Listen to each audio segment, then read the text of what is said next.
Provincial Isaac Suleku. I'm a permanent member of Scopa. Thank you very much. Good afternoon, Chair. My name is Gerrit Pretorius, and I'm an alternate member of SCOPA.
Welcome you, DG. Also with your team. Of course, as you might be aware, among us, there is also members of the Auditor General, as well as members of the Audit Committee as well. For purposes of looking into the various reports, there's members of the Standing Committee on Public Accounts. This is an open meeting. In the sense that it's been advertised as such. After we have finished with our line of questions as members of the Provincial Parliament, we will give an opportunity to members of the public, those who might have joined us in person as well as online. As the meeting was advertised as such, it's a public meeting. It was advertised in various newspapers.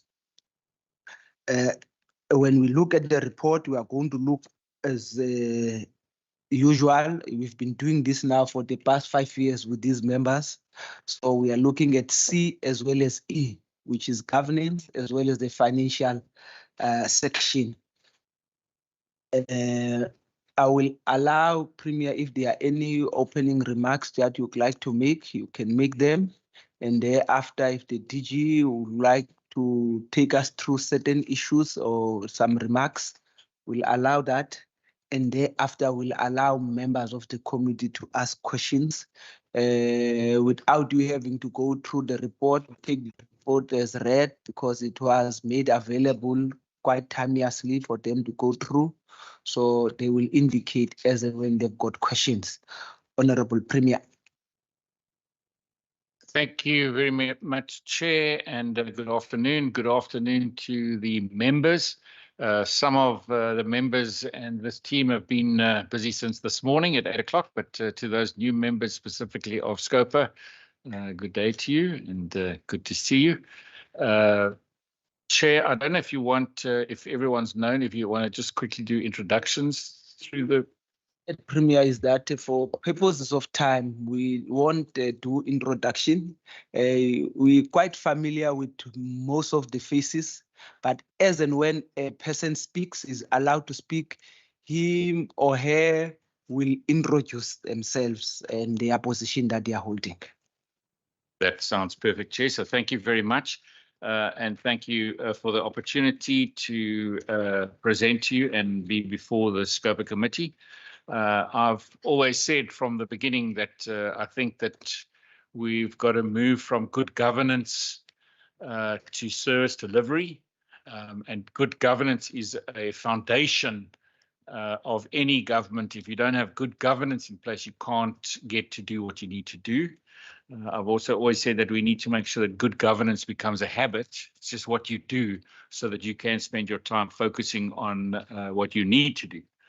I want to say once again, I'm very happy with the audit outcome once again for this department, and thank the DG and the team for the work that they put into it, making sure that it is a habit, because as I said, you've got to get that right before you can focus on the other things that you need to focus on. Bearing in mind that we also have to make sure that we understand the risks, we're mitigating those risks, we are using that platform to deliver on the strategies of the government. I'm not going to say any further. I'm going to hand over also in the interest of time to the DG so that we can get into questions on the actual document. DG. And good afternoon to the Chair as well as to all the committee members and my own colleagues in the room. Chair, I'm not going to repeat what's in the document. My report as accounting officer is set out in part A, page 14 to page 23, and I mean, I'm sure the committee have read that. Part C, in essence, deals with the governance of this department, primarily in our approach to risk management and also from an enterprise perspective, how we've been dealing with the issue.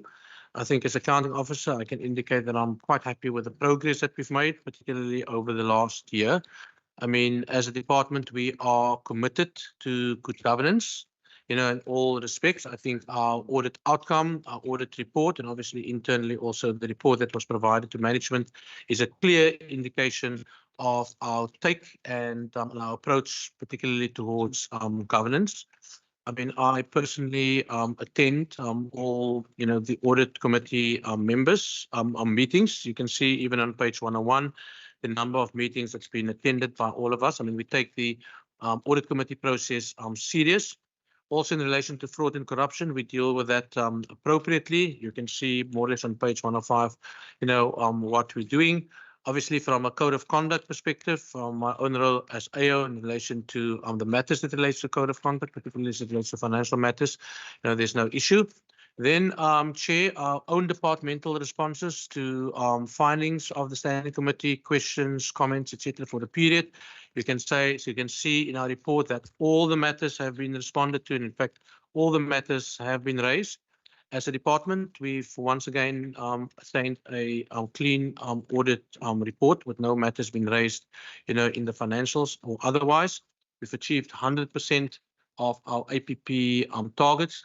We've spent 98.8% of our budget, and I think our report speaks for itself. Then just lastly, Chair, on internal control matters, we deal with that, with all those things in a very serious way. I think we've got a very competent internal control unit, not to even speak about the finance unit overall, and we deal with the issues as quick as possible. I'm not going to talk about the audit committees. I'm sure you had a briefing from that, but I mean, even in my own session, with the audit committee members, they generally raise the issues, and I think as accounting officer together with the senior management team, we take that back into our own GovCom meetings, and we deal with that, in accordance to the rules and regulations. So, Chair, from our side, I think that deals with my part of the report, particularly as it relates to governance, and we will be able to respond to matters in section C as well as in section E, dealing with the financials in particular. Thanks. Thanks very much, DG. Now, honorable members, assuming that we have been through the report and therefore we are ready with your question, any indication of those members who would like to ask question? I've just been corrected because I'm used to us dealing with C and E. Now we've extended it to F, C, E, and F. So in that order, then honorable members. Now section C start at 100 and section E is at 156 and section 171. Now I will ask members when they ask questions, ask from all the sections so that when we get answers, we can get answers on all the right through.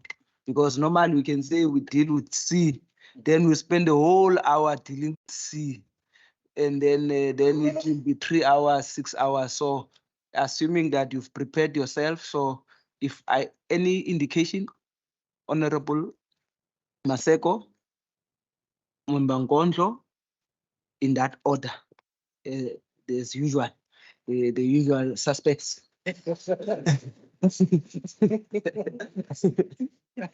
Thank you very much. You are quite a progressive chairperson. We really appreciate that. And again, I need to congratulate the department and Premier on the audit outcome. I don't have a lot of questions, Chair. We got the report from the AG.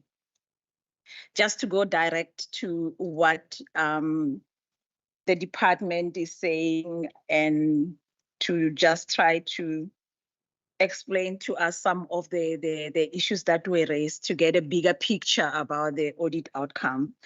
And we do have the reasons of the underspending of the expenditure and the over collection of the revenue. So the first one is the staff exits and slower than anticipated filling of the positions, to find out from the department the positions and the reason why were they slow to be filled and who was responsible in those positions, who was taking over responsibility of the positions that were not filled. And from your side, if there is an impact for not filling those positions. And the next one, it will be the no bit of the response received in respect of a train the trainer initiative. If you can get a broader explanation on that, because they say the process resulting in funds having to be rolled over to the next financial year, the impact of that not happening, and the process was up to what an extent. And because I tend to believe that the students that are to become in, they were anticipating, and if you don't have a bid, there is a ripple effect of maybe something not happening, and how are you going to counteract to make sure that that happens for the next financial year, because it might be you will face the same problem for the next financial years.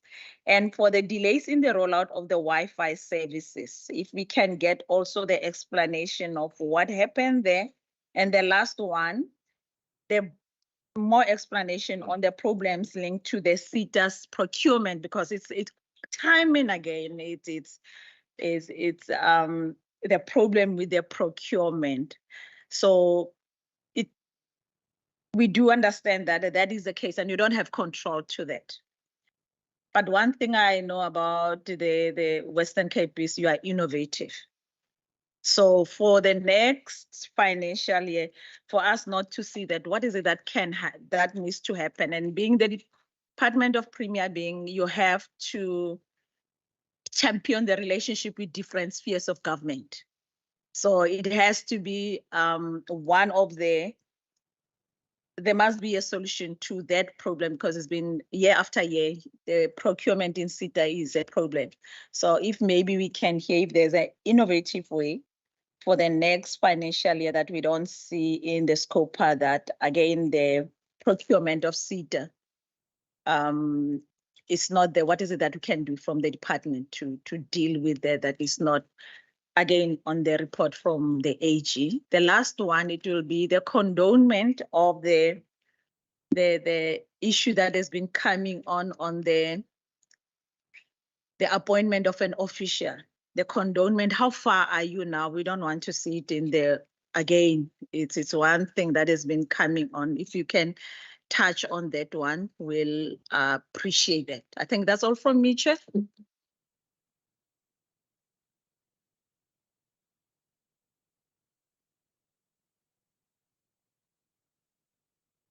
Thank you, Chair. My one start with page 102 in Part C on the risks. I'm just wondering the fact that this is the last audit report of this particular administration, and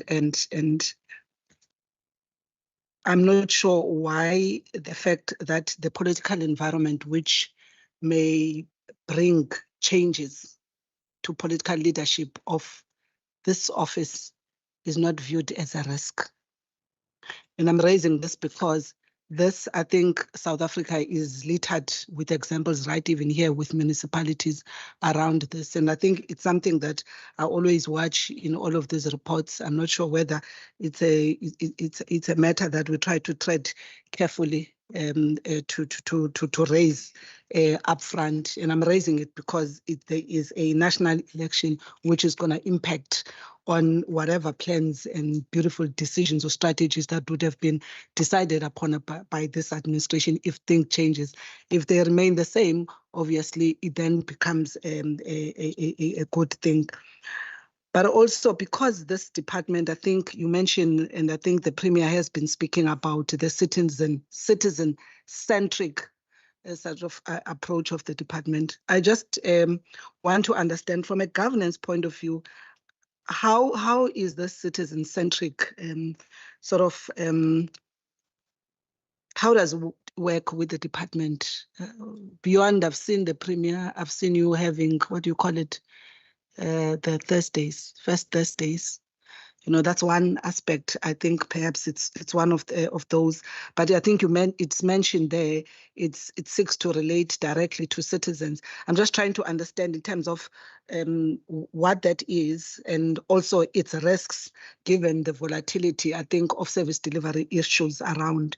How do you sort of look at it and manage it to sort of influence how the department functions? And then on page 105, if you can then indicate more about the new cases. I see one is already closed, and then there's one that is still pending. If you can give an indication about these. And then I think in the question going into part E, in the question member Maseko is raising, I'm interested to understand about, I think, this matter of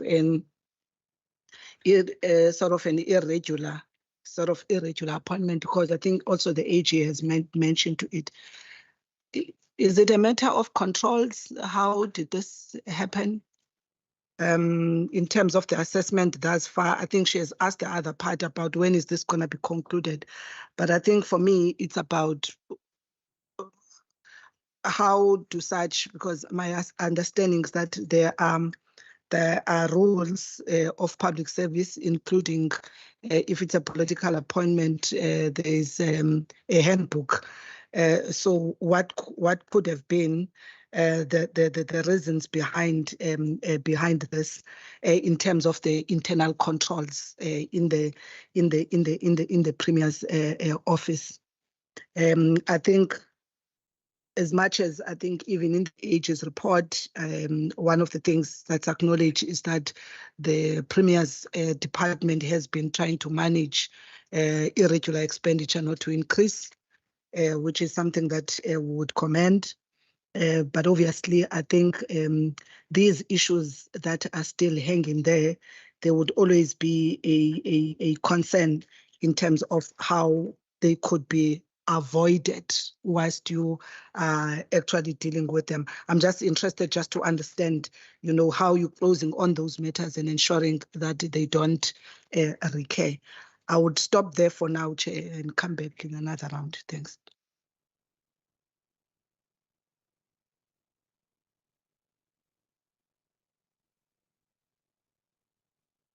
Thank you very much, Chair. My name is Mbulelo Isaac Silego. Also allow me to greet the Premier, the HOD, and the staff as a whole, and welcome to this particular meeting. Chair, I will do injustice if I don't commend the consistency of the audit outcome of this particular department. And I know there's always been this saying that you cannot eat a clean audit. But as a province that is innovative, this is a question that I have posed to the AG. What is the next step? You have been consistent now since the inception 2019, getting the same audit outcome, which is clean. What is the next step? And secondly, Chair, the other question that I've raised to the AG was the issue of irregular expenditure. And when you look at that, you would think that there is incompetent staff in the SCM department. But gladly, the response was that within the department of SCM, in the Premier's department, there is highly qualified individuals. And one of the reasons for stating those irregularities has been to the issue of a lot of compliance. You have to comply to about 100 issues. And as a result, because human beings are not immune to mistakes creep in. And then the question will be, going forward, what is the plan of the department trying to deal with these, compliance exercises that actually leads to irregularities which should not be there. But because of there's so many, you end up slipping up as competent as you are. That is the second question. And I think those are the two questions that I have. Thank you very much. Thanks very much, Chair, and greetings again to the Premier and the department. Just on page 106, there's a reference there to, in the third dot from the top, that employees who wish to perform remunerative work must apply for the relevant approval. And more specifically, the directive on other remunerative work outside the employment in the relevant department issued by the minister. I would just like to ask the department if they can give us a figure of the number of public servants who've applied to do remunerative work outside the public service and how many have been granted permission. And then on page 110, under the PAC resolutions, I don't know if that's been dealt with somewhere before, but there's reference here on the 22nd of I'm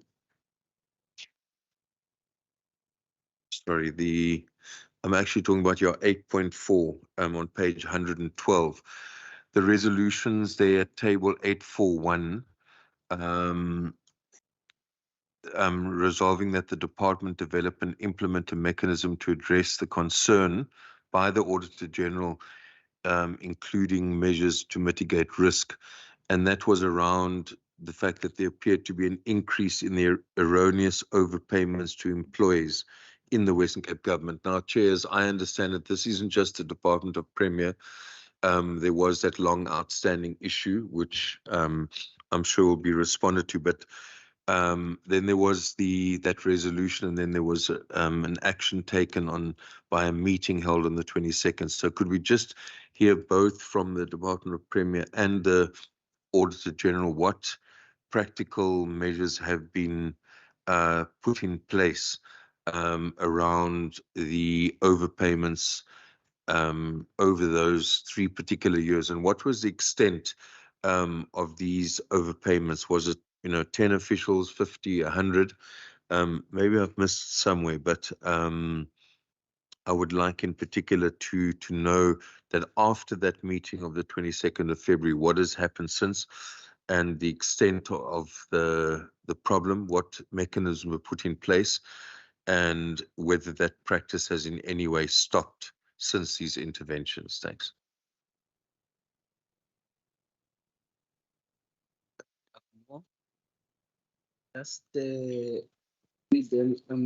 Just on my side so that we can complete the whole, so that you can just answer at once.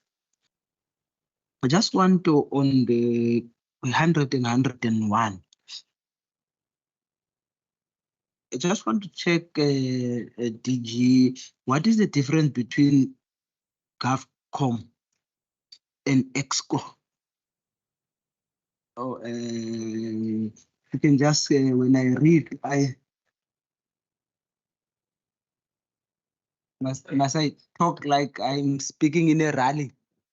Okay, I need to start practicing because we'll be in that season very soon. Oh, you started, the Premier has already started. It says I'm late.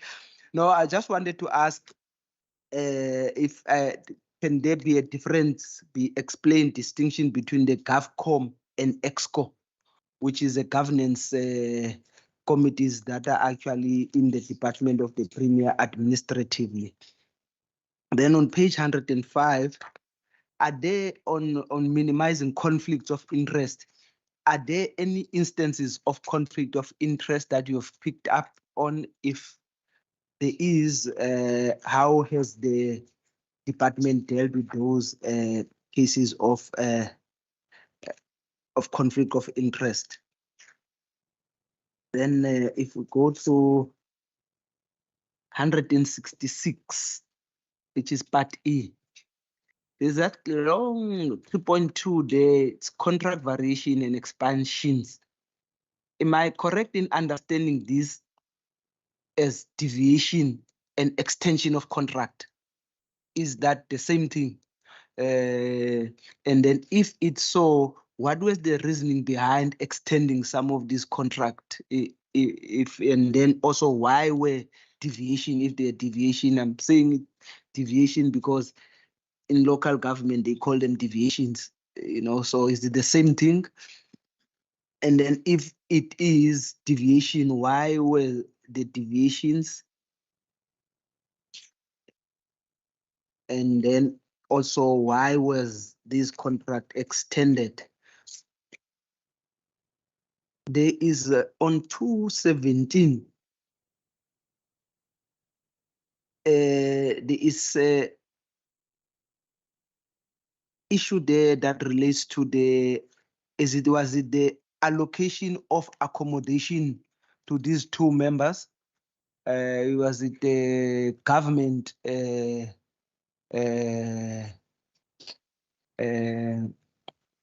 premises? I take it that or is the different law arrangement for us as members of parliament? If you are renting a place, they give you money to rent it. Is this a different a different rule applies to ministers? If I can just get a clarity on that. And I think the second last is on page 227. United States Trade and Development Agency, I see, is giving the department a donation. Is it allowed in our laws? Is the process maybe that needs to be followed? And then,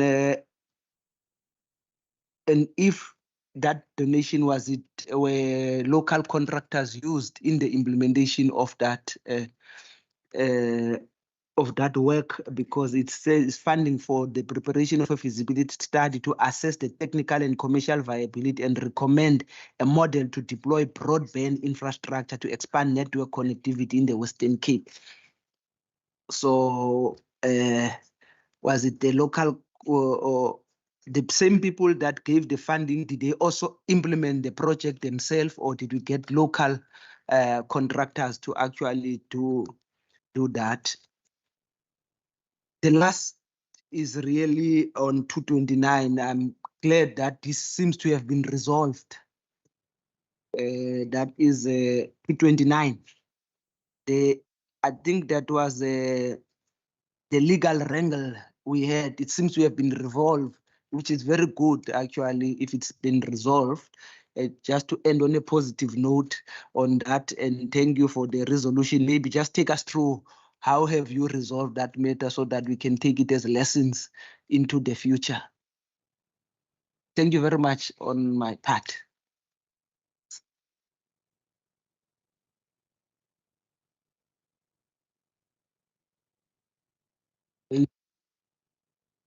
To respond. I'm going to hand most of these to the DG. But maybe if I can start, I've made some comments. I've noted all these questions, but on the fourth question from Honourable Maseko, which speaks about CETA, I mean, it is, and I'm sure what the DG is going to say is similar. It is a huge issue for us. I mean, it really is.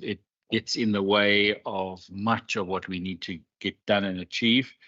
I mean, I also raised this issue at a national level. I think the last time I raised it in the national Lekgotla, I thought the national ministers were going to give me a standing ovation because I suggested that CETA should be closed down.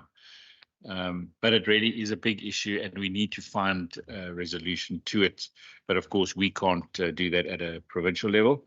Then I think the Honourable Nkondlo's questions, thank you very much for that. I'm not sure on the political risk if she wants a political answer, but I'll leave that to the DG and see what he comes up with. But on the citizen-centric, you know, I think, and I want to divide this answer into two. The first is absolutely first Thursdays, or what we call is cabinet outreach, Sometimes we take it to other parts of the province, but we also follow up, I myself, but also even the team, with unannounced visits where we visit service centres. I try to regularly every month visit 1 or 2 unannounced. I don't want coffee and muffins. I want to arrive there, sit in the queue with someone in the health facility, or just go and feel what it feels like. And I've focused, I think, in the last year mainly on provincial service sites, but I also now venture every now and again into other sites depending on what the issues are. So I think last month I was in a queue at a SASSA office because people were really feeling the pain of not getting their payments. But it really is about, first of all, being open. And I think, as the DG said in the previous one, I still haven't found any other government that does it, makes their full cabinet and HODs available once a month. No appointment needed. You can just walk in the door. And sometimes we'll get whole schools. When we were in Amanus, a school came with a petition to say we need another school, right to individual citizens saying we're not getting an answer from this department or that department, or coming with a business idea or whatever, and you can direct them to where they need to be. It's about being citizen-centric, and I'm proud of it. I think we've done some good stuff. We've got good records, and we'll be able to, at the end of this term, make pronouncement on how many citizens we served, and what the issues were, what the main issues were, and what the resolution rate was, etc., etc. Maybe that then, as a second part to that, which comes into a further question, I think, from Honourable Seleku, about what's post an audit, a clean audit.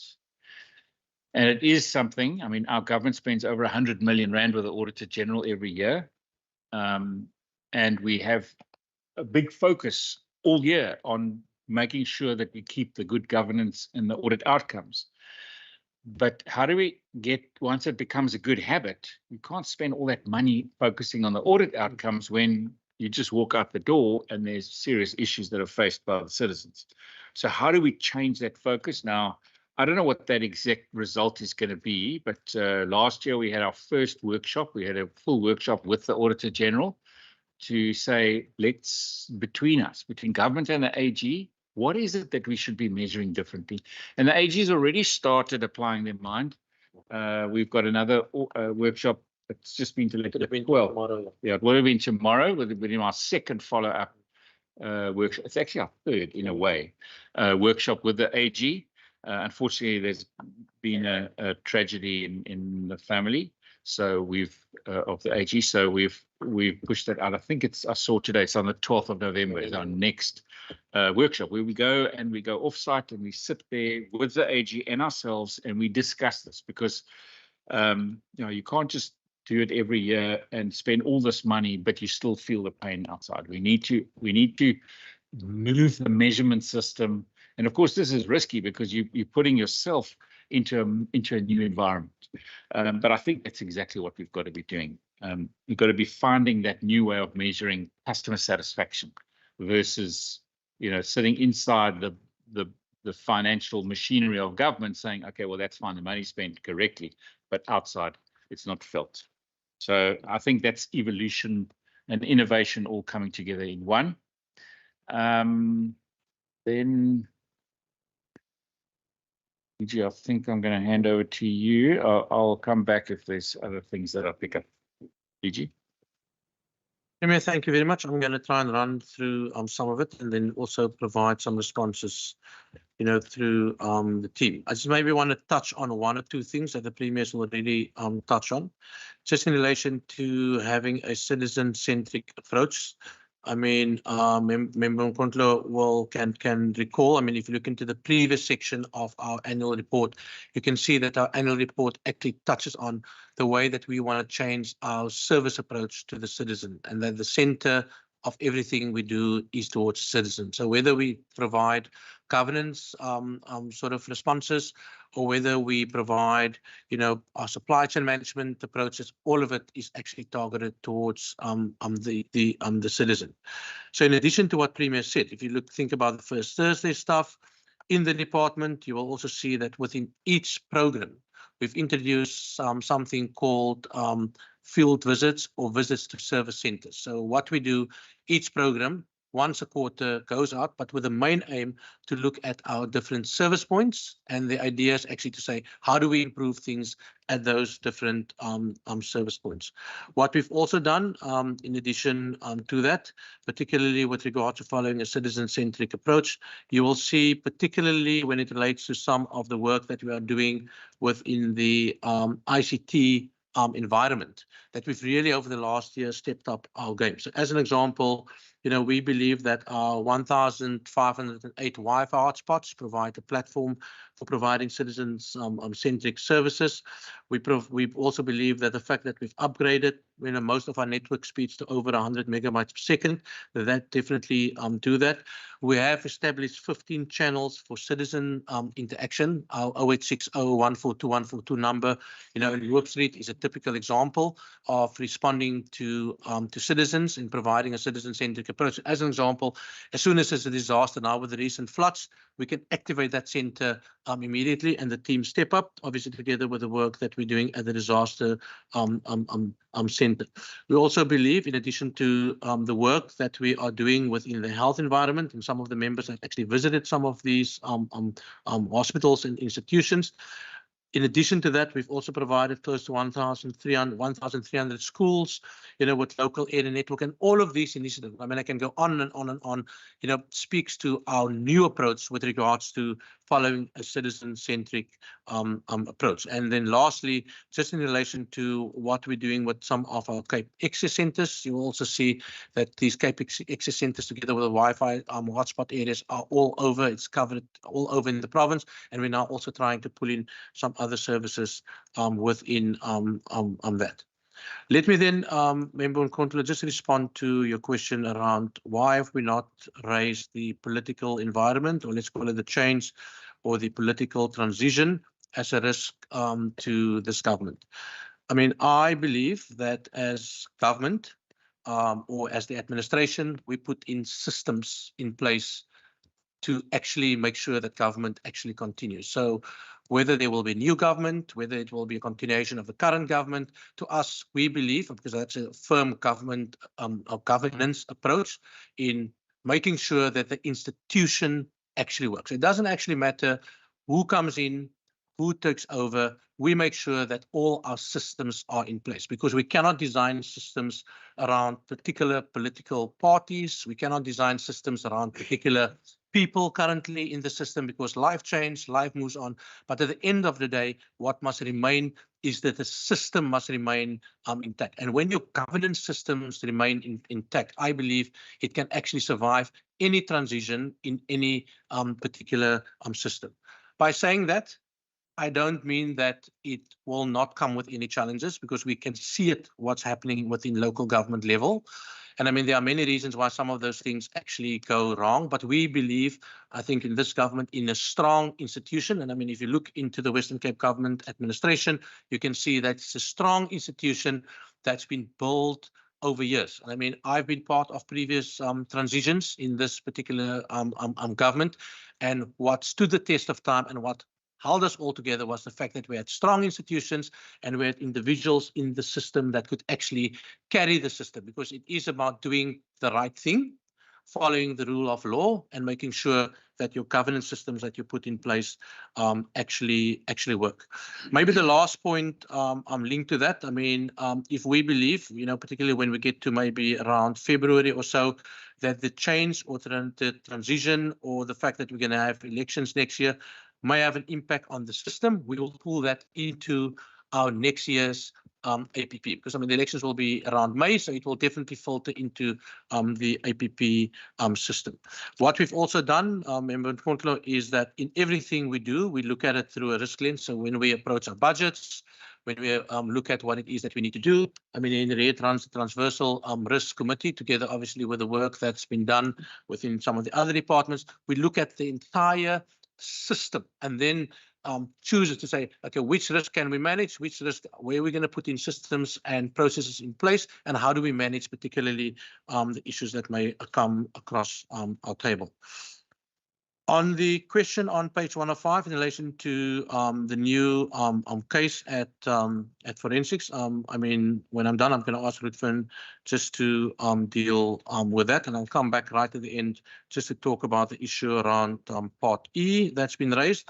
And I mean, Member Maseko has also raised the issue, you know, around the appointment of an official, and I think I just need to speak to that, but I'll deal with that a little bit later. Let me then move to the question that's been asked by Member Maseko in relation to staff exits. Now, over the last year, and I mean, I'm going to focus on what's happening, particularly at a management level, and this also came out in our previous session. Member Maseko, you will note at the executive level in this department, we've basically lost 3 of our DDGs through retirement and resignation and some other processes. And we've also lost our Superintendent General that was responsible to deal with all the matters around the shared services center. But what we've instituted, particularly over the last 2 to 3 years, was greater responsibility by this entire management team. And I must say, as the accounting officer, it's really something that prides me in the fact that everyone has simply stepped up. And everyone have decided that, you know, if we are constrained by budgets and we cannot fill certain positions, that we're not going to let the work slip, because, I mean, when our work slip in this department, then the risk obviously spills over to the rest of the departments, because we guide and we manage, and we also guide departments what it is that they need to do. So what we have in the system at the moment, we've got Ms. Esterhazy Louise, that has taken up the responsibility as the program manager for program 3, which was created by a DDG. Then we've got Driekus Besson, who sits next to me. He's taken up all the responsibilities as it relates to program 1, which basically deals with all matters internally to the department, but we also pull him into some external matters. The DDG for program 4, Hilton, is still in place. The DDG for program 5, Henriette, is still with us, and then obviously the DDG for program 6 is Lucas, and Lucas is also still with us. And then what we've done in relation to the work that Mr. Jumat, our previous SG, have done, we've also instituted a process where all the DDGs now reports directly to me. So we basically have driven the 1.P concept quite hard, particularly in this year. So we run this department as a collective, and we guide and we assist, you know, based on our specialization. So basically, from a structural perspective, it's the accounting officer, the DDGs, and the various program managers. I must also indicate it's not for lack of trying. We have advertised the 2 DDG positions. That entire process, or that whole process, is still work in progress. And depending, obviously, on the timing and stuff like that, we will definitely see to that. But the biggest constraint, Member Maseko, is the issue around budgets. We've got upper limits. I mean, Premier will attend a meeting tomorrow with the President. There's already signals that budgets are going to be cut very, very deep, particularly on COE. So I don't know what that's going to mean for us.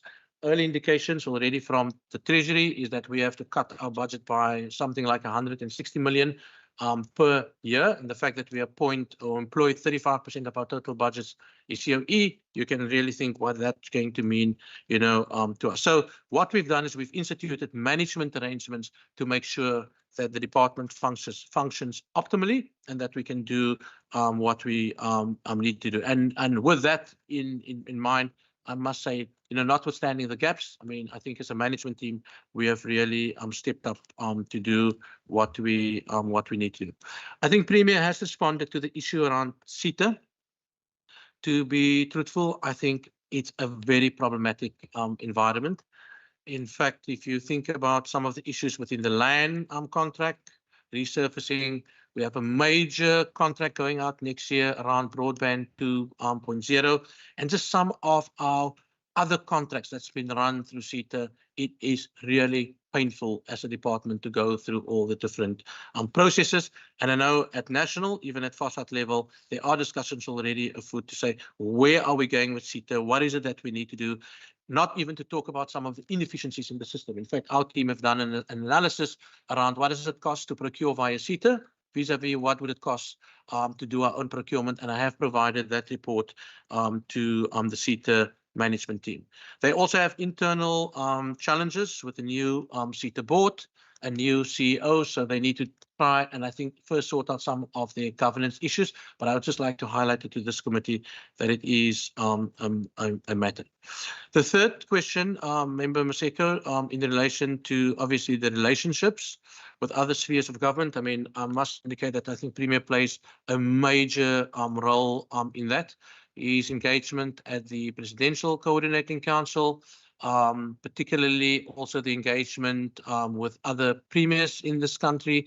You know, whenever there are issues, even in other provinces, with the recent floods in KwaZulu-Natal, with the issues that happened in Gauteng, we always extend a helping hand. And I mean, when you go into the meetings that's chaired by the president, I think when you walk into that meeting, there's always the collegial approach to having better outcome for the broader South Africa. But within that, we obviously, you know, make sure that we deal with the issues, you know, that impacts on our province.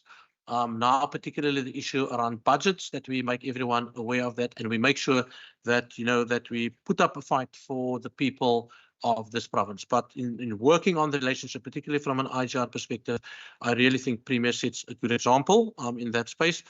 We also encourage all our managers to do the same. So they attend the different forums, whether it's in ICT, Lucas on his legal side, Henriette on the governance side, I through the FOSSET forum. We always extend a helping hand. And we also learn from other provinces in many ways, because there are best practices also in other provinces, in the same way that we are also sharing best practices with some of the other provinces.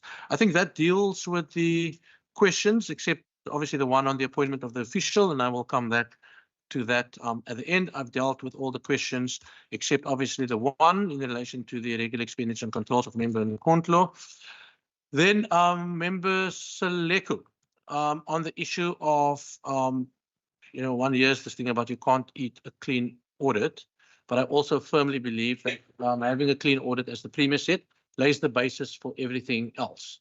I mean, you can't go out there and say that you run a clean ship, that you are accountable, that you are responsive, and you fail to do the basics right. I mean, even if you think about people investing in your province, if you talk about you want to grow the economy, if you talk about you want to create jobs, the basis is fortunately good governance, clean governance, and it's something that this government has been working on over the last 10 years.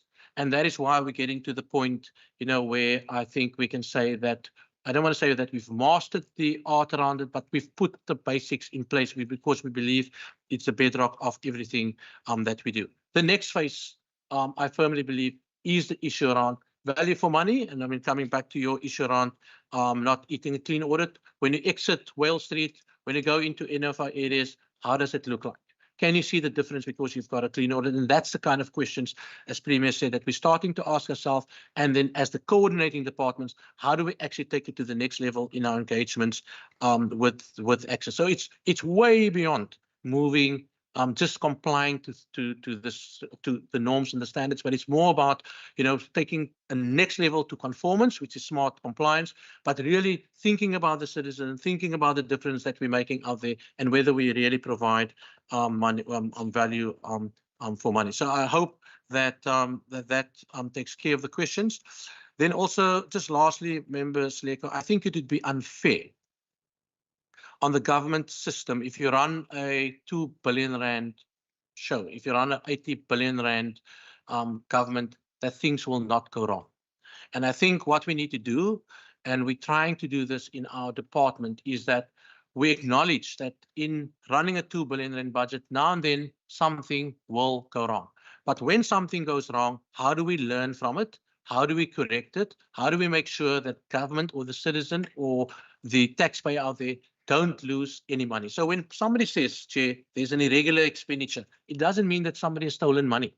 Because irregular expenditure means that maybe you haven't complied to something, but how do we use it also as a training opportunity, as a training initiative? And when somebody does something wrong, is how do you counsel the person in a way where you say, let's acknowledge that you've done something wrong, but what is it that we learn and how do we move on? It's different to somebody stealing.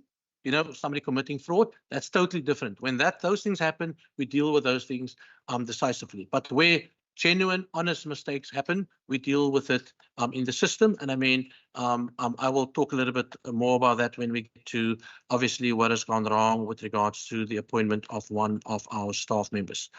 On the RWAPs, Chair, I mean, I approve all the RWAPs in our department. Every accounting officer approves it for their own department. I can provide the number. I mean, Nozi is here. I don't know if Nozi has got the number. Sorry. Oh, it's 47 approvals. But these generally deals with people that are doing like hobbies, or maybe somebody is a professional and they're helping people and they get a little bit of a stipend. But what we've done in the department, because obviously there are reasons why people need to take breaks. So we also don't want to have people to work 8 hours and then you do RWAP for 8 hours. So we have a rule in the department that you cannot work more than 30 hours of RWAPs in a whole month. And most of the stuff actually happens on weekends. So when people practice their hobbies, they go sell stuff on flea markets, or they knit, or they do things. And sometimes they just get a little bit of a stipend to cover some of their expenditure. And I'm quite happy with the way that we are dealing with it. And in addition, university. Okay, or they give their time to universities. I'm marking theses and all that stuff.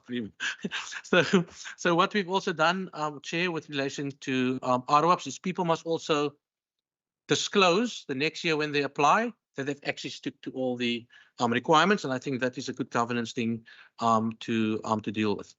On the issue of erroneous payments, I mean, this matter was raised by Member Duckmore on page 112. A lot of those issues have been addressed, and I'm going to ask Louise after Ruthven, maybe just to talk about what is it that we've put in place. But Chair, let me just explain how most of these things actually happen. So let's use the most unfortunate example. Government employees generally get paid on the 15th. Somebody passes away on the 14th of the month. There's no way that one can stop their salary. It's going to hit the bank on the 15th of the month. And in fact, when they get paid the 15th of the month, it's actually for the full month, 15 days that they haven't even worked. So that's just one example how some of these erroneous or overpayments actually happen. Then obviously the department, now need to go through a process or apply or maybe try and get the money, from the estate, etc. And those processes generally takes a long period of time. But that's typically what would happen when somebody gets either an overpayment or not. But Louise have put processes in place to actually deal with it. And a lot of the stuff that happened previously, were old issues that I think that we have closed down tremendously. So Louise, later on, if you can maybe just talk about that particularly. Chair, then you raised one or two questions. You asked what's the difference between GovCom and Exco. That's set out on page 101. GovCom is basically the executive of this department. So it's myself, the DDGs, and Mr. Jumat when he was still employed. And then our Exco is basically consisting of GovCom members, plus also some additional members. So our comms head, as an example, sits on there. And I mean, if there are any other person that we think that needs to be part of our Exco, we can actually pull them in whenever we need it. And then what also happens at GovCom sometimes, that's also we have non-members who attend if there are a particular issue. Maybe there's a particular issue of internal control or internal audit, or people that need to come and talk about particular stuff, maybe an ERM or whatever the case is. Then we can pull in some of those people. Chair, then just the last three matters before Louise and Ruthven comes in on conflict of interest. I think we have a GovCom where we deal with those matters. I mean, if there are any conflict of interest, that gets reported to myself as the accounting officer. There's also a big reliance on self-disclosure. I mean, when you work in this department and you believe that there's a conflict of interest in any matter, I mean, I firmly believe as an individual, you need to disclose it. So that's more or less how we deal with it. And we've got policy also in place in this department that actually regulates on that. Driekus, if you can deal with contract deviations and extensions on page 166. And then Chair, on page 217, the issue that you've raised there is not related to accommodation in the way that you've actually put it. So it's not about, where people stay or not. We've used the word, let me just get to that page quickly. We've used the word temporarily resided, but it's not a resident. So, in fact, from a departmental perspective, the Minister of Mobility and the current speaker, when he was previously a minister, given the fact that we were obviously dealing with some of these shifts in here, they've been paid and they resided in this vote, and that is only why we're disclosing it, because obviously somebody might ask, why do we suddenly have 3 political office bearers and not only the premier? Yeah. It's because he didn't have a department Yeah. or a department budget. Yeah, those departments have not been established as yet during that time, and they were basically paid, from our stuff. Premier, you want to come in? If you remember, Chair, the new departments came in on the 1st of April, but I announced the ministers to help the new departments on the way before that. So when the Minister of Mobility was announced, there was no department. So we had to create a space for that minister, and where was the minister's budget for the ministry going to be, even though there's no department, because it was only going to be actually in place on the 1st of April. And so it's accommodated in the Premier's department. Thanks, Premier, for that. Lucas, if you can maybe then just deal with the CMU Park stuff, and then I just have 2 more matters.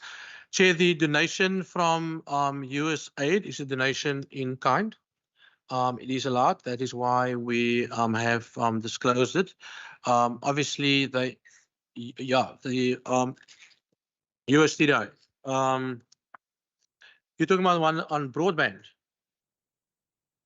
That's 277. Yeah. I just use the shortened, just the abbreviation for it.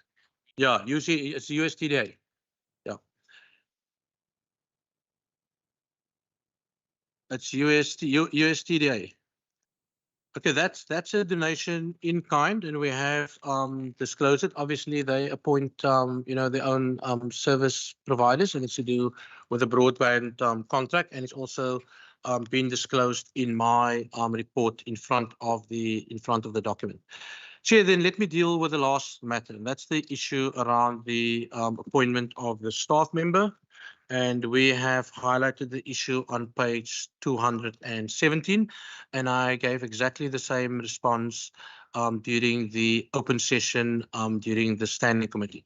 I mean, this matter comes from 2010, so we're talking about 13 years ago. So the amount that you see reflects, what has been going on in the system 13 years ago. And in fact, we've decided over the last 2 years, after numerous investigations into the matter, after receiving legal opinions into the matter, after receiving some advice from HR, to finally deal with the matter. Okay, and I believe as the accounting officer that we've dealt with this matter in a humane way. We've dealt with it in an appropriate matter, and in fact, we have now also applied to the Treasury, because we're going to speak to them about it as to how, what process do we need to follow to condone, some of the expenditure that has actually taken place. So this matter has been coming on.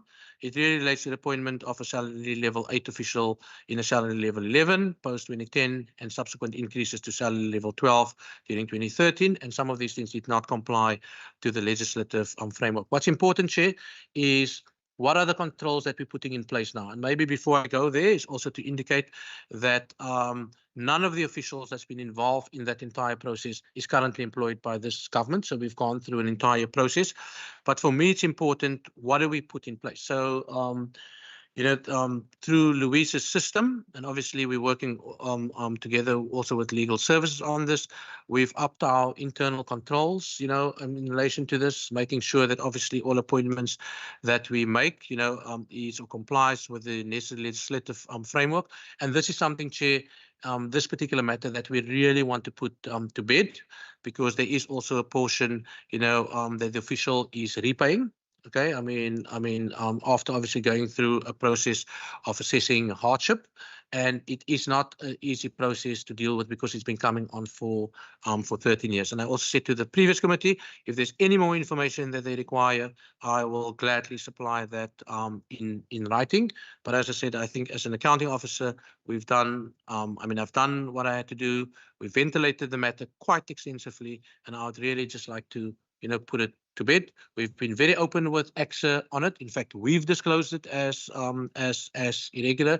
We've gone through the process, and AXA was quite happy with the way that we've actually dealt with this entire process. So, Chair, if you could, allow us to deal with that particular matter in that. Yeah, thank you very much. I think the question we got there, the explanation, the question was, how far are you with requesting the condonement so that it gets out of your books with the treasury?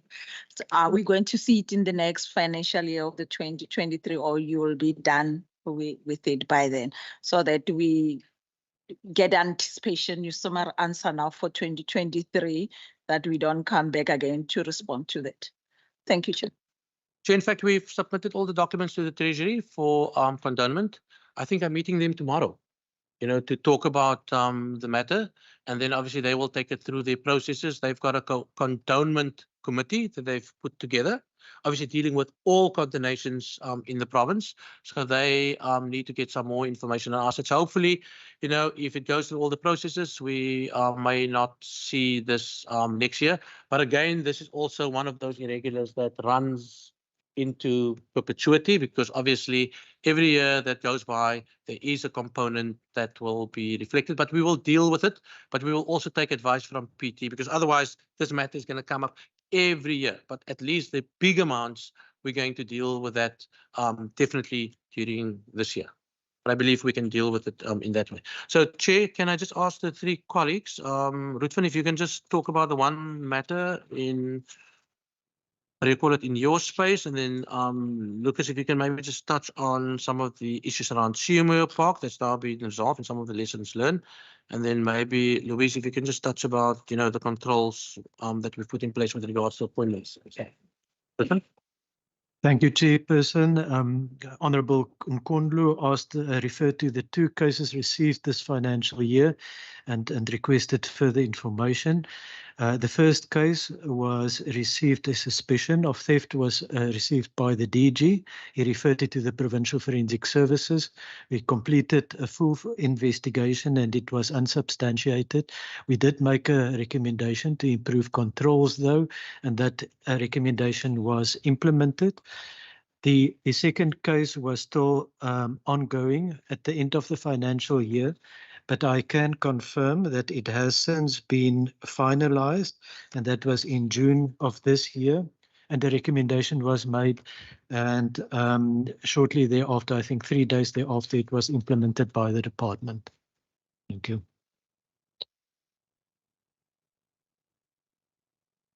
Yes, Chairperson, thank you, DG. The DG gave an example of death in terms of overpayments. That's a big one, especially with the 11 departments. Second one is abscondments, and someone absconds in terms of the law, you need to give them 30 calendar days before you could deal with the matter. So that's the second one. And third one is leave without pay.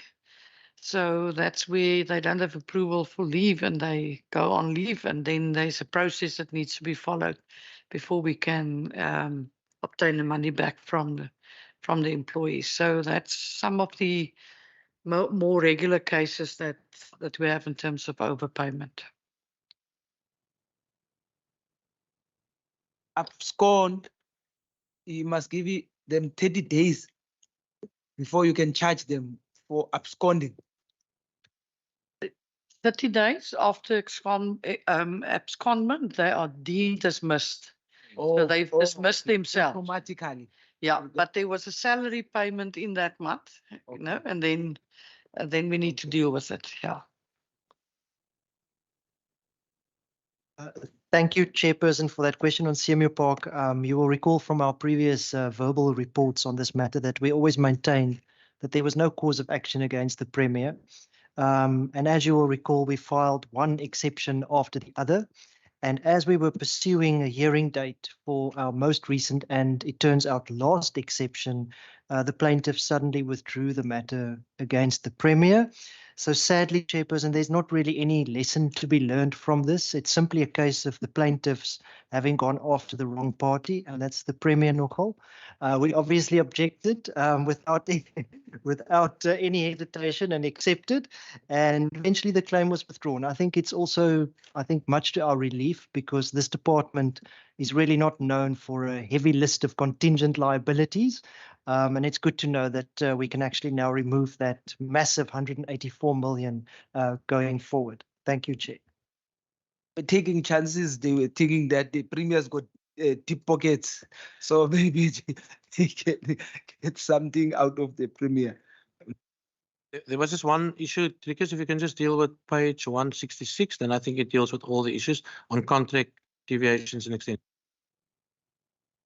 Thanks, Chair. I think you had the question about what is a deviation and what's a variation and what do we prefer? We obviously prefer the word variation. It's not everything a deviation, because some of these are allowed in terms of our legislation. I'll go through each and every project. Chair, you can stop me if I said enough. On page 166, the first one, I think to be specific helps in this case, is the Employee Health and Wellness Service. That service is a shared service, a shared contract between us, health and wellness, and education. So in circumstances where health decided that they prefer their own bid process, they came to us and said, we are busy with our own bid process and we need more time. There's challenges with that bid. Now, what it meant for us is we had to extend by a year to allow them to finish their process. So we're not an island. We understood the reasons, and that was why there was a extension of the period. The next one, for example, most of these bids lower down were impacted by the preferential procurement regulations. That issue that hit us from National Treasury, where we were told that the 2017 regs are unlawful. You remember that was in the media, and we then had to come with, in fact, we had to reassess our bids, go back to the drawing board and make sure that they're compliant. There's also the CETA delays that we heard about here earlier on the fourth line, the open text software support and maintenance. That is a CETA process, and we were delayed there, and we had to then extend. There's still lower down. Sometimes we're busy with the project, the second last line on page 166, and we find that we need a migration tool. It's only 956,000 in a 29 million tender, but it enhances the service that we can deliver. And that is then a quick expansion just to make sure that we have that tool and license fees coupled to that. Those are some of it, Chair. On the page 167, for example, the third or second line and the last line, the Princeton and Vugi protection services, those were affected by the transversal procurement of security services by the Treasury on our behalf. So they indicated they're not done with their process. We must extend for some time. So those are the kind of things that happens on contracts, and we therefore vary them. The security service on the belt, that's a land, open land. So you are providing security on an open piece of land. No, Chair, on the security services, it's Cromeria and the Bult. Cromeria is our training institute in Stellenbosch. Oh. And the Bult is connected near school in George, the IT office that we have there. And the top one? And that one of the original contract is 287 million. Chair, they will see that the value of the expansion in the last column was only 75,000 on that big amount, and that is a SharePoint platform software, small development that we had to just put through that contract to enhance the service. Thanks.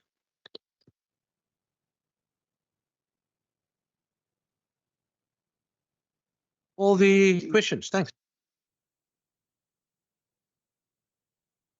Thank you, Chair. I think it's going to be, thank you very much for the responses. It's going to be the last question, and I tend to believe between Mr. Malila and Premier, they can respond on that. I just want to find out, I mean, we do have the issue of the floods, which is the global warming, and now we do have the budget constraints that are happening. So I want to find the sustainability over the medium and long terms of the assumptions of all the plans that you have as a government, overseeing all the government. Are you foreseeing that your plans will be, or how reasonable are they, your fiscal and economic assumptions on the underpinning government's plans? Do you foresee that there's going to be a lot of changes to react to the global warming on the infrastructure, looking at the floods, the damages of the floods, and also the budgetary constraints? I mean, you don't have enough to can cover everything. And how are you going to chop and change in all the plans that you had for your strategic plan of about your 5 years? Do you foresee that happening, and the impact? What do you foresee the impact? There are specific departments that you foresee that they are going to be more affected than the others. And if that's the case, which are those departments that maybe you can highlight that it's going to impact too because of that? Thank you, Chair. That's the last question. Oh, thanks, Chair. On page 187, can I just check what were the issues around not securing a bidder for the train the trainer initiative that you're referring to, where you have requested for a rollover? Is it a question that you could not get people to, or bidders to submit a proposal? Was there no market assessment done before to ascertain? If you can just explain what were the details around that one. And then in page 183, just want to know what are the issues around the 46 below 50% spending of program 3 in people management. If you can explain that and what is being done in that regard. I think on page 165, whilst I think the CFO explained 166 and 167, I wanted to understand what makes these particular bids have to be done under a limited bidding provision. What were the issues? And one looking at even the amounts, it's not like there are huge shocking amounts. What is it because these particular services limited services? I'm trying just to understand the context in which, as a department, you would then, instead of going for a competitive bid, look for a limited approach to ensure, but still try to maintain competitiveness of the procurement of your services. Thanks, Chair. No further questions from this side. Oh, Honorable Seleko. No, Chair, thank you very much. This is my last one, but I'm going to link it to my honorable colleague next to me. You know, if one looks in terms of page 102 going to page 103, there is a statement that has been made that says inadequate financial resources resulting in risk to the department fulfilling its mandate. And I don't want us to go out of here, Premier, not knowing what those contributing factors are that leads to inadequate financial resources going to the next year. And also, how is the department going to mitigate those risks? Because we need to know what is contributing to such that, because the expectations are there and it's getting more and more, but the purse keeps on shrinking every year. But the majority of people within our province don't know what those contributing factors are. And I think since this is an open meeting, I think it's important that we should actually, say which are those contributing factors, that would make us as a province not to render the kind of services that we want to render to our citizens. Thank you very much. Sorry, Chair. I forgot my one question, which emanates from the AG's briefing to us as the committee around their key messages. One of the things I think they referred to, Premier, why you look at me like that, intimidating me, is the coordination. I think in relation to the two new departments, which is infrastructure and mobility, I think one thing that they've raised, given your coordinating function, and because these are still new departments, I think there's a key message that they've raised there for the Premier. I'm just wanting to understand, how are you taking that message from an administrative point of view to ensure that the steps of these two new departments, will still be able to be managed because they are still new in the system. But also my second question, in that coordination, how do you ensure that there isn't a duplication on one hand between what that department would be doing itself, but also what Treasury, particularly from a financing point of view. So I just wanted to understand that, how are you responding to what the AG raises as a key message? It's not a material finding, it's just an issue that they bring out into their audit report. Thanks.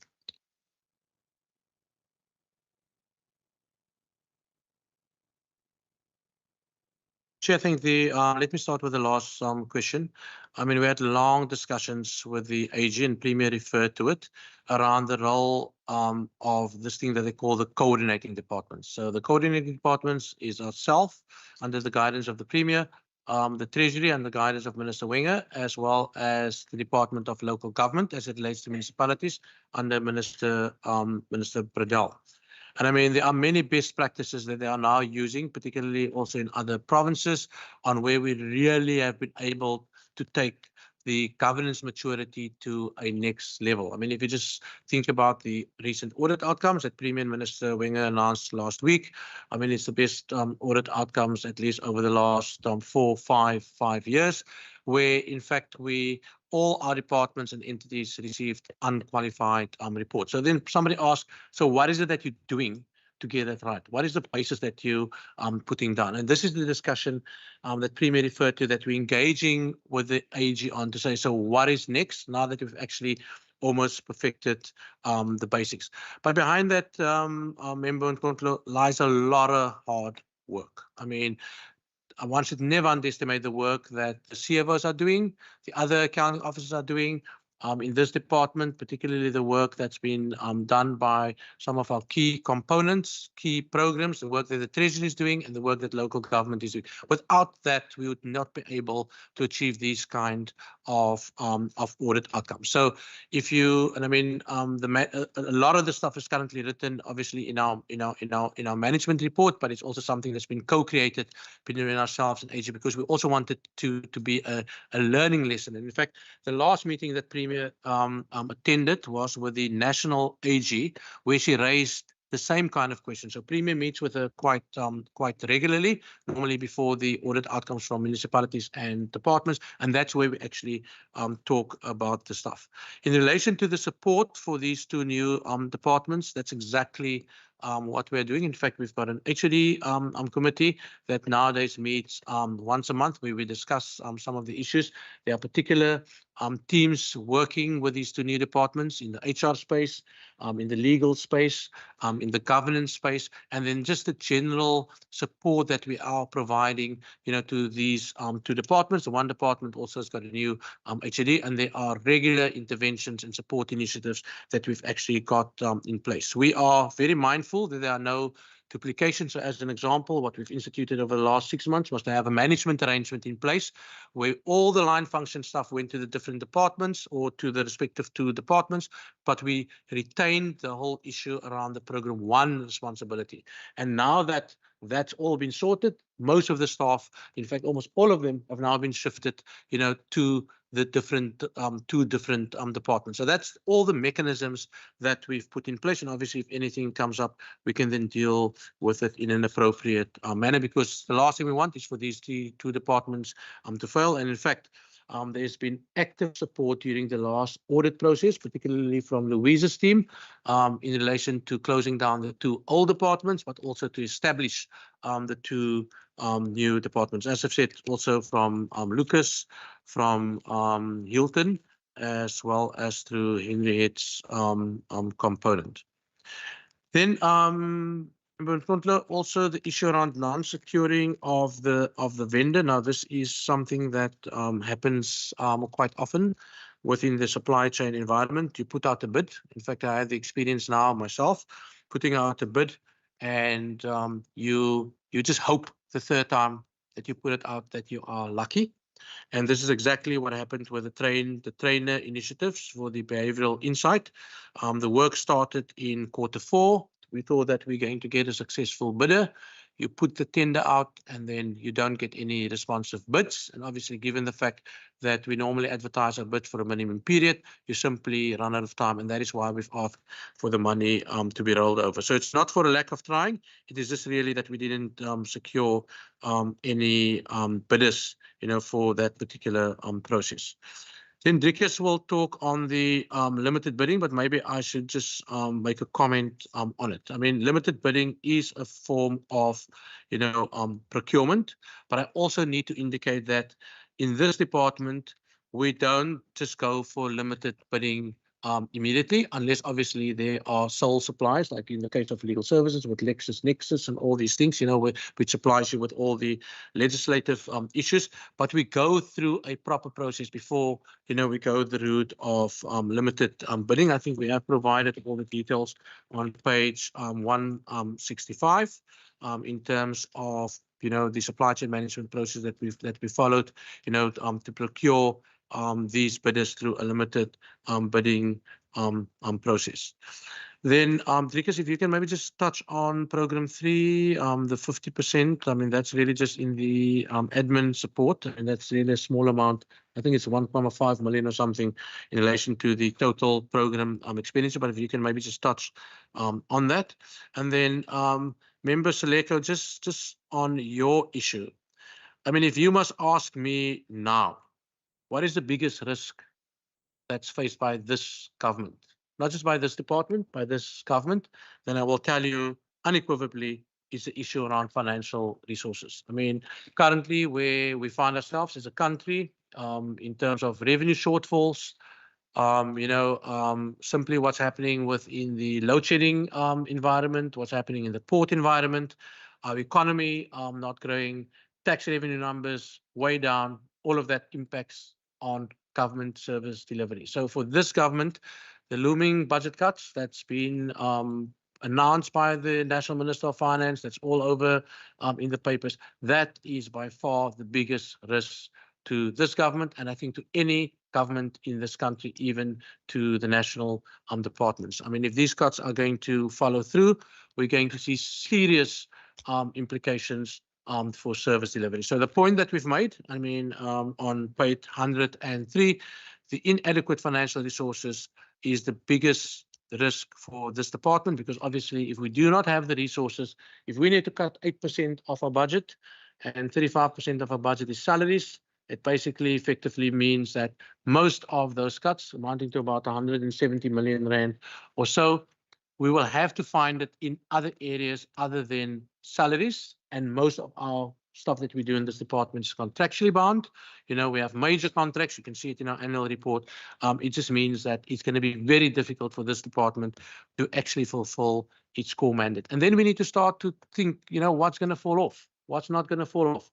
What is it that we can afford to do? What can we not afford to do? What is it that we're going to do with hiring people, etc.? But by far, I mean, that statement that was made there. In fact, that is where we find ourselves, and I think it's going to get worse, if we're not going to turn around the economy in this country, and it's going to get worse for many other provinces, in this country. So at least what we're trying to do is we're reassessing what we do internally, and what are those things that we can let go of without compromising services, and what are those things that we can actually up our game on, to make sure that we do deliver the service that we want to deliver on. Trikus, if you can just touch on just the issue on program 3, I think I have responded to the issue on the limited bidding, page 183.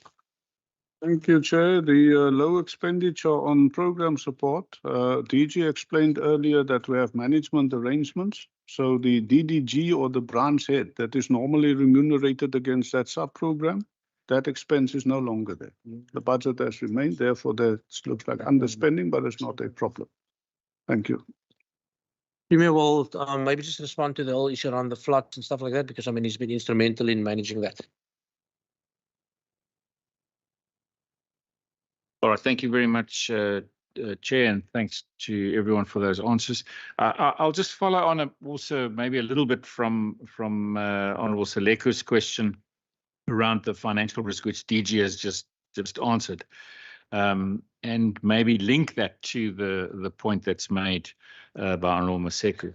So, of course, you've heard the Finance Minister announcing it. We are not collecting the tax that we had budgeted for. And moving into this adjustment budget now and moving into the budget policy statement now, the Finance Minister has got a tough ask. In South Africa at the moment, basically the load shedding is costing our economy 900 million rand a day. The debt servicing costs have now gone up to about 1.2 billion rand a day. And we at our ceiling of borrowing. Now when we borrow, and we're not selling our short-term bonds at all. In actual fact, people are using long-term money now for short-term expenditure. The failure in Transnet is costing us nearly 1 billion rand a day. For example, we should be moving around 27 trains a day out of Durban Port into Gauteng, and we're lucky if 5 are moving a day at the moment. Our own province, we've got a 20% increase in agricultural product, no real increase in productivity in the harbour. Last year, we were losing product. It was not able to get to market. It was failing in its quality. I think we were moving from 27 days average from port to market, and that moved up to about 43 days from port to market. And that loses quality, and then we start losing markets because they start buying from other markets. So there are huge pressures on our system. And all of those are resulting in less tax coming in. And for this province, well, while we've been sitting here today, the Stats SA numbers are now out. And we all kind of working on 7.2 million citizens of this province. Well, we're actually on 7.43 million citizens in this province.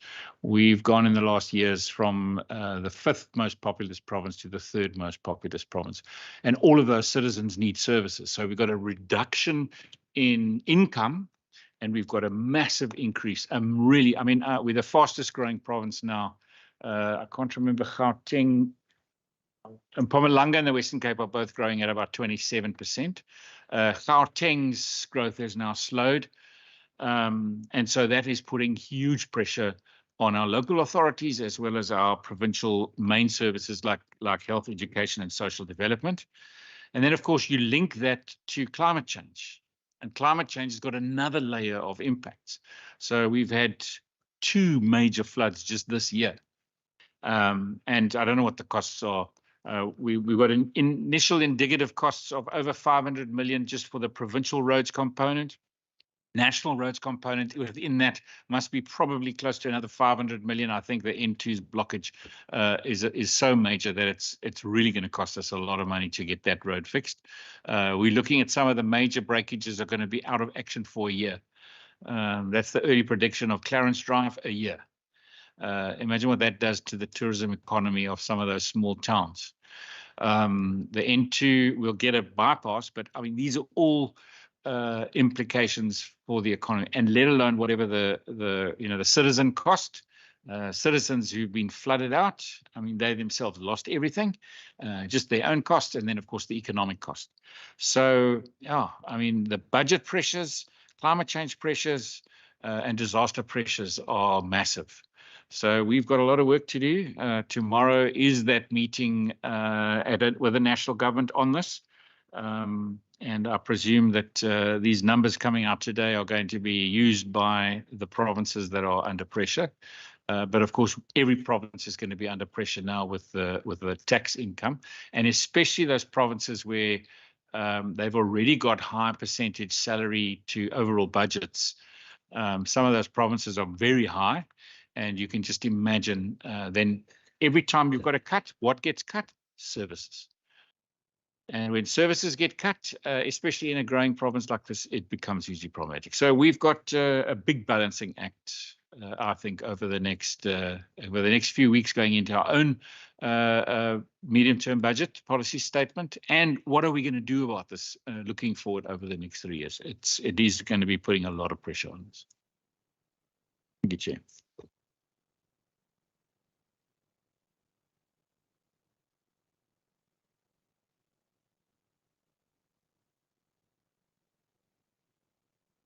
This side, that means we have come to the end of our session with the Department of the Premier as well as the Auditor General and the Audit Committee.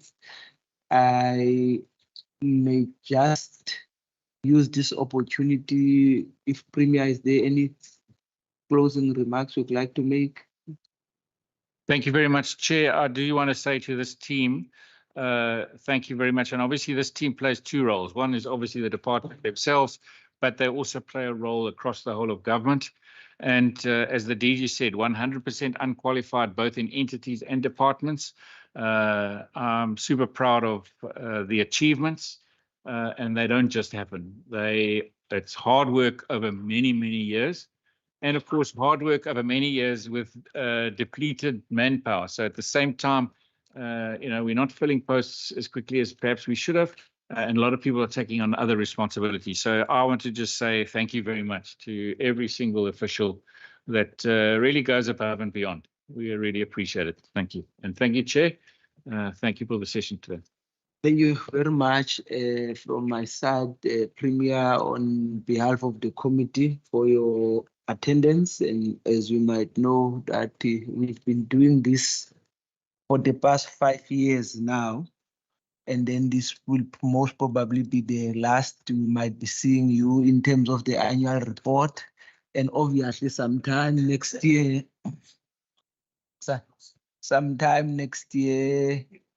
we will, of course, still going to be taking resolutions as to how we feel, if maybe there might be other things we would want you to give us more clarity on. But we've always appreciated your availability and your response as well. And I think since we've been here, you've always been consistent in coming. DG, thank you very much. And also to the rest of the staff, thank you very much for your efforts and your hard work. I know normally people say that we should not be raising fishes for swimming, but we would like to give credit where credit is due, and say that thank you very much for the work. And then you may be excused. Thank you so much. We are just going to remain behind as the committee to finalize our work. Thanks, Premier. Thanks, DG. Thanks, DG. Sure. Take the one of tea. So you might. So we are convinced this is not the last time we are calling you like. Hey, the confidence. So I said, Premier. I said, I want your job. I said, I want your job. Yeah, I want your job.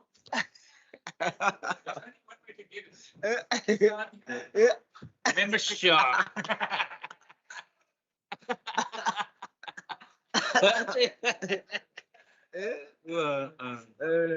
So.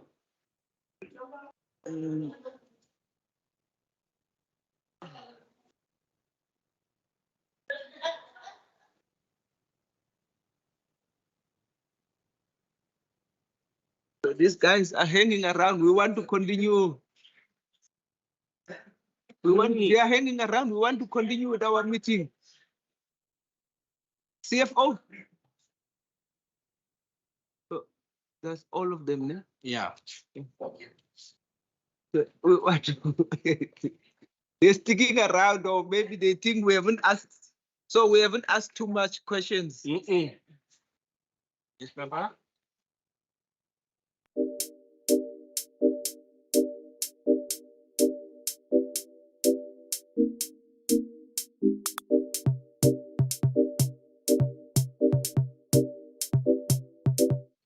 We will say that we know that Mr. Davids and the other staff members are taking very copious notes, and then I might decide to take resolutions now